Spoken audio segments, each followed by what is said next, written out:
Números complexos. Nós sabemos que no conjunto dos números reais, as raízes quadradas com valores negativos, elas não pertencem a esse conjunto, pois a esse conjunto nós daremos o nome de números complexos. Então, os números complexos são formados exatamente pelas raízes quadradas de números negativos. A partir daí, damos um nome de número imaginário e esse número imaginário vai ter o valor da raiz quadrada de menos 1. Esse é o princípio do conjunto dos números complexos. Você está preparado? Então me acompanhe.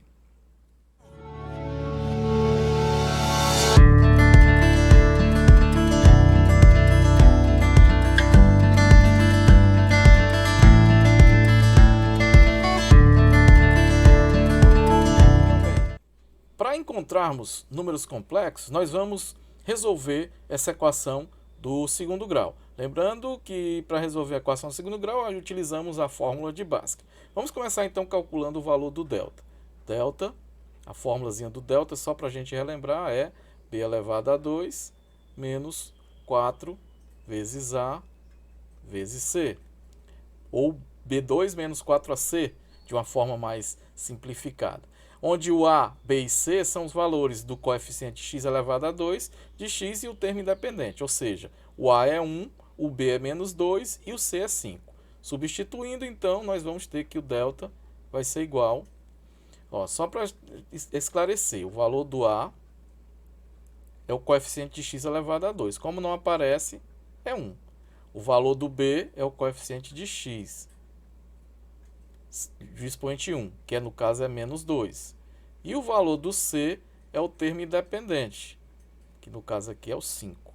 Quando eu falo de termo independente, é o termo que não é, vamos dizer assim, coeficiente de nenhuma variável, tá? Então ele é sozinho. Então, substituindo o b aqui a menos 2, então vai ficar menos 2, vou botar entre parênteses, elevado a 2, menos 4 vezes o valor do a, que é 1, vezes o valor do c, que é 5. Menos 2 elevado a 2, qualquer número negativo elevado a 2 fica positivo, então fica 4, menos 4 vezes 1, 4. 4 vezes 5, 20. E 4 menos 20 é igual a menos 16. Observe que a raiz quadrada, que o delta deu negativo. Quando a gente está estudando equação do segundo grau no nono ano ou no primeiro ano, quando nós deparamos com um caso como esse, a gente apenas diz que não vai haver solução no conjunto dos números reais. Por quê? Porque a raiz quadrada de um número negativo, ele não é real. Ele é um número que a gente vai, a partir de agora, chamar ele de número complexo. É a partir dele que nós vamos determinar ou instruir o nosso dos números complexos, tá? Então é a partir da raiz quadrada negativa. Para isso, nós vamos instituir um número imaginário, que a gente vai chamar de i. Esse i, ele é chamado de número imaginário. E esse número imaginário, apesar desse nome sugerir de imaginário, que é algo que a gente vai imaginar, na realidade não, tá? Ele tem um valor definido, que o valor do i, ele é igual à raiz quadrada de menos 1.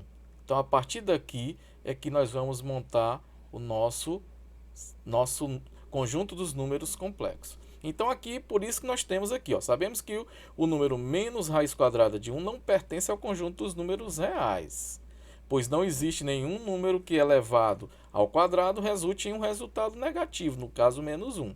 Para que a equação acima tenha solução, temos que estender o conjunto dos números reais para obter um novo conjunto, onde esse conjunto é chamado de conjunto dos números complexos e representado pelo C.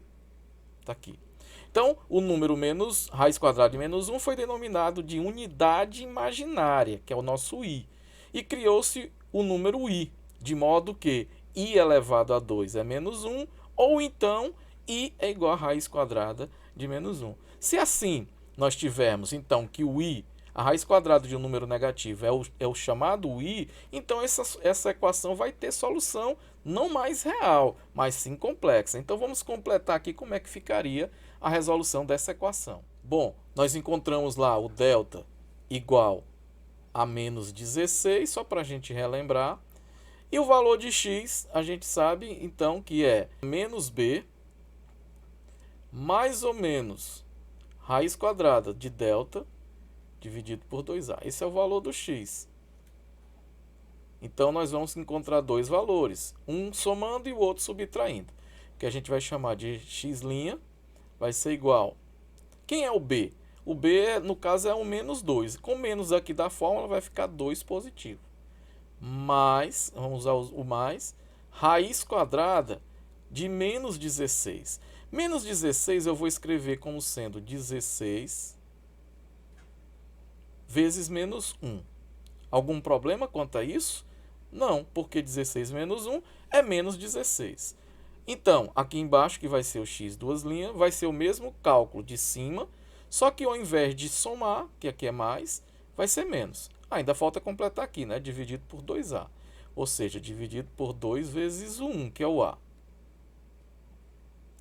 Aqui vai ficar 2 menos a mesma raiz quadrada lá de cima, que é 16 vezes menos 1, também dividido por 2 vezes 1.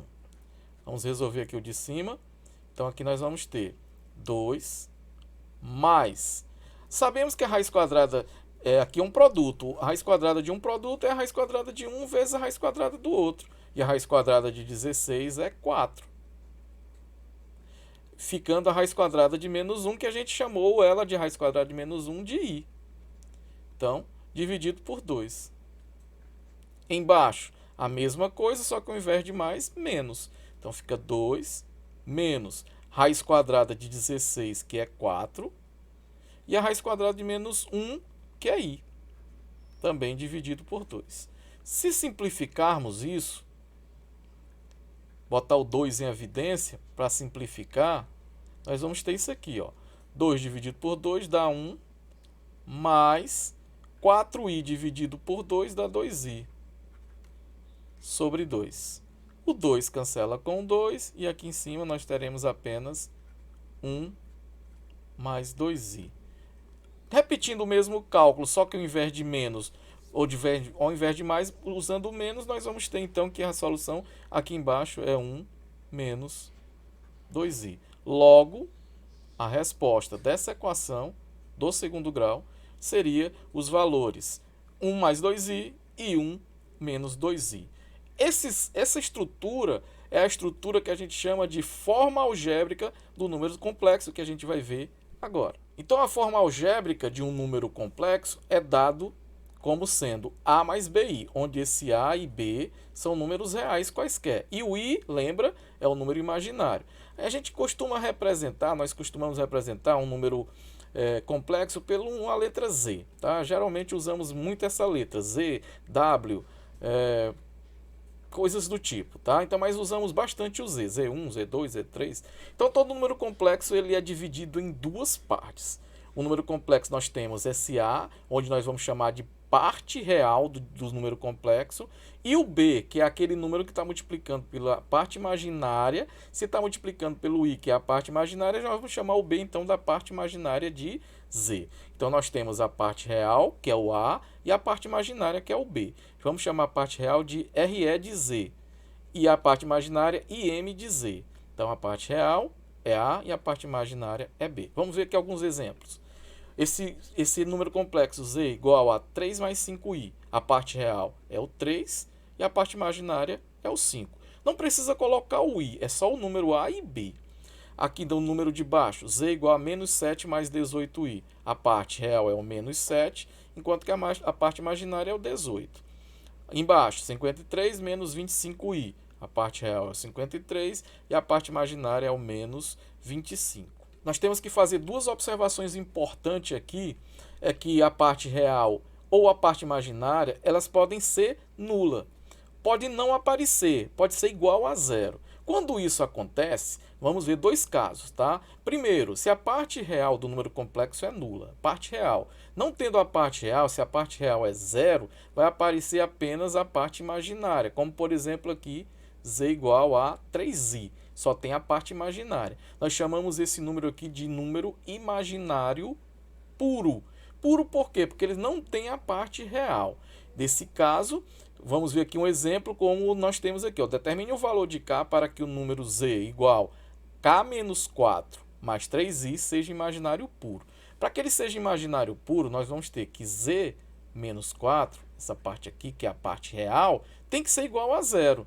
Ou seja, aqui, ó, k menos 4 tem que ser igual a zero. Passando 4 para o segundo membro, nós vamos ter que o k é igual a 4. Então, se o k for igual a 4, esse número aqui vai ser um número imaginário puro. Imagina bem aí, troca o k pelo 4. 4 menos 4, 0. Então, a parte imaginária vai dar 0, nesse caso, se o k for igual a 4. Então, é o primeiro caso, ou vamos dizer assim, a primeira observação. A segunda observação é quando não mais a parte real é 0, mas sim a parte imaginária. Nesse caso, a gente chama apenas de número real. O número complexo deixa de ser chamado de número complexo e é chamado de apenas de número real. Um exemplo aqui, ó, z igual a 10. Observe que a parte real é o 10 e a parte imaginária, que é o que tem o i, não aparece, então é porque é o 0. Vamos ver aqui um exemplo também.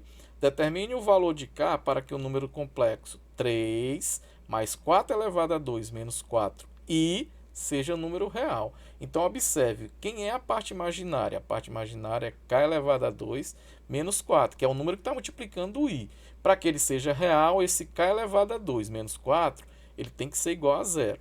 K elevado a 2 menos 4 igual a 0, passa o 4 para o segundo membro, nós vamos ter que k elevado a 2 é igual a 4. Toda vez que a gente tem uma expressão assim, elevada a 2, a gente resolve aplicando a operação inversa da potência, que no caso é a raiz. Não esquecendo que no caso, quando a gente for tirar a raiz, vai ser k é igual a mais ou menos, porque pode ser tanto positivo como negativo, a raiz quadrada de 4. A raiz quadrada de 4 é 2, mas como é mais ou menos, então nós vamos ter como valores menos 2 e mais 2. Se você testar aqui, jogar aqui na expressão, você vai conferir isso. 2 elevado a 2, 4. Menos 4, 0.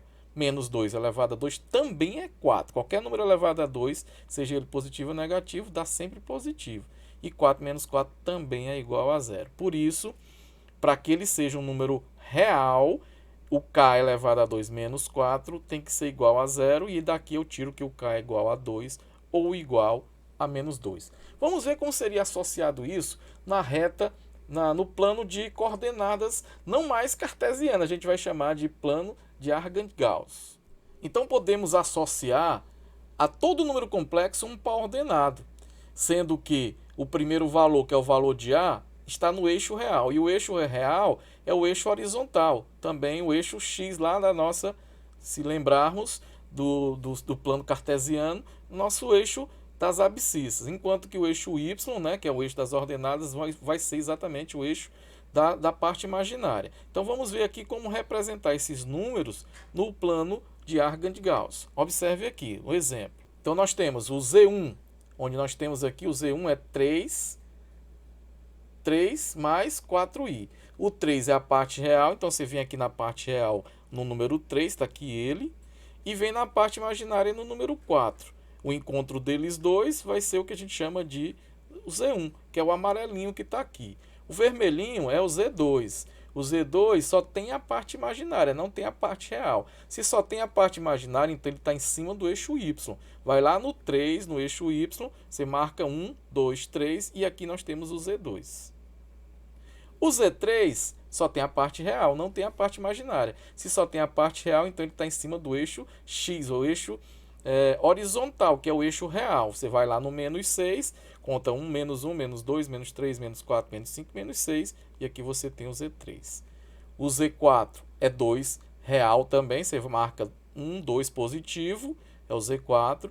O Z5 é menos i, lembrando que aqui quando não aparece um número é menos 1, então é menos 1 no eixo X, aliás, no eixo Y, no eixo vertical, então menos é para baixo, está aqui o Z5, menos 1. O Z6 é menos 2, menos 3i, então é menos 2 real e menos 3 imaginário. Menos 2 real é aqui, menos 3 imaginário é aqui. Então o encontro deles vai ser o Z6, que é o de verde que está aqui. E o último, que é o Z7, onde nós temos um número real 1 positivo e um número imaginário menos 5 negativo. Então 1 positivo é aqui, está aqui 1 positivo. E o menos 5 é na parte imaginária é para baixo. Você conta menos 5 e está aqui o encontro deles dois e nós vamos ter o número 17. Ok? Então nós vamos ficando por aqui. No próximo vídeo vou explicar para vocês as operações matemáticas envolvendo números complexos na forma algébrica. E aí, gostou do vídeo? Então compartilha, deixa teu comentário e se inscreve no canal. No mais, vou ficando por aqui. Até a próxima. Tchau.